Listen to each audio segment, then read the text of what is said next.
केळी पिकाचे वादळी वाऱ्याने नुकसान. अखेर माजी खासदार उमेशदादा पाटील व करणदादा पाटील यांनी घेतली शेतकऱ्यांच्या तक्रारीची दखल. जळगाव जिल्ह्यातील विशेषतः जळगाव व धरण तालुक्यातील काही भागात दिनांक 7/6/2024 रोजी मध्यरात्री वादळी वाऱ्याने केळी व इतर पिकाचे मोठे नुकसान झाले. याबाबत शेतकऱ्यांनी नुकसानीचे पंचनामे करण्याबाबत प्रशासनाला व विमा कंपनीला विनंती केली असता उडवाउडवीचे उत्तर मिळत होती.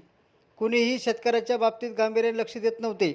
यानंतर शेतकऱ्यांनी माजी खासदार उमेशदादा पाटील व करणदादा पाटील यांना दिनांक 8/6/2024 रोजी सकाळी 7:30 वाजता दूरध्वनीद्वारे संपर्क करून झालेल्या नुकसानीबाबत कल्पना दिली.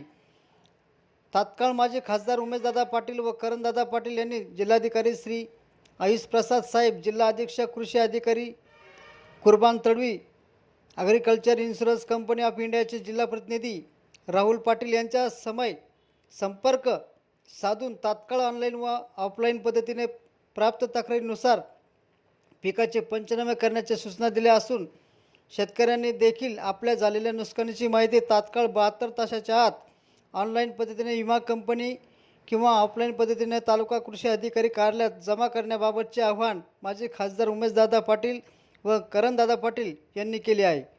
धन्यवाद.